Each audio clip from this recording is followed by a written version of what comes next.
payments hub traditionally is thought of as a way to bring multiple different payment systems together, generally systems that are different from one another. So a lot of folks would define that as being able to do cards and wallets and bank accounts and other things all in the same place and in the same way.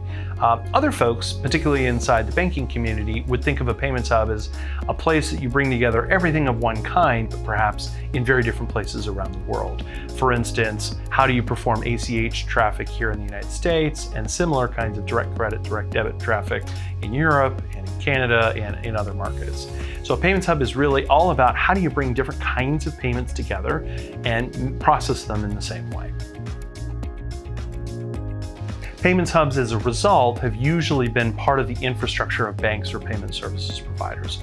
In a few cases, payments hubs have been deployed at large organizations, companies who are managing payments across the globe typically. But Clear2Pay, Dovetail, and others are leading examples of payments hubs that have been acquired by large payment services providers or processors, in those two cases by FIS and Fiserv, respectively.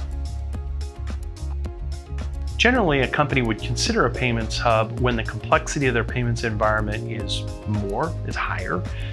They have different kinds of payments that they want to really bring a standard way of approaching, standard way of dealing with the data, standard way of dealing with the financial transactions, things like settlement reconciliation, things like delivering those experiences through various channels.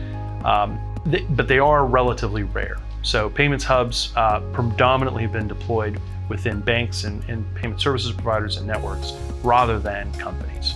Companies that are considering payments hubs tend to have global transactions in multiple currencies in multiple countries that have different formats. For instance, we might call it ACH here in the United States. Within the United Kingdom, they refer to that as a BACS transaction, BACS. Within Canada, there's a different name. Within Australia and New Zealand, there's a different name, all of which actually have very similar structured banking markets. If we go to a different type of banking market, for instance, in Germany or the Netherlands or France, or for instance, a number of countries in Latin America and Mexico, each one is going to have a notion of how banks communicate about exchanges of value in very, very different fashions. Those are the kinds of problems that really vex large corporations that are trying to simply pay somebody or get paid in various countries around the world and want to use bank transactions in order to be able to do that. Payments hubs are a typical way to respond to that kind of complexity and differences between systems that otherwise should be doing the same thing. Key criteria for selecting a payments hub really revolves around which payments are we talking about, which types of payments, which payment methods, and which payment services, and in particular, where around the world.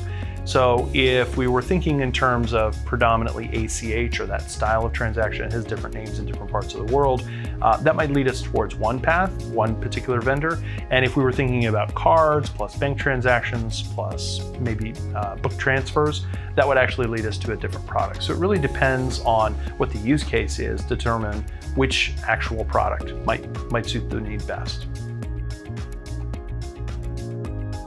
Settlement reconciliation is often an unaddressed element of how a payments hub implementation might work. It's something that most payments hub products didn't really think of or didn't really consider. They focused instead on how do you initiate the payment and then how do you finish the transaction processing. But what do you have to do to account for it at the end of the day is left up to other systems or other approaches.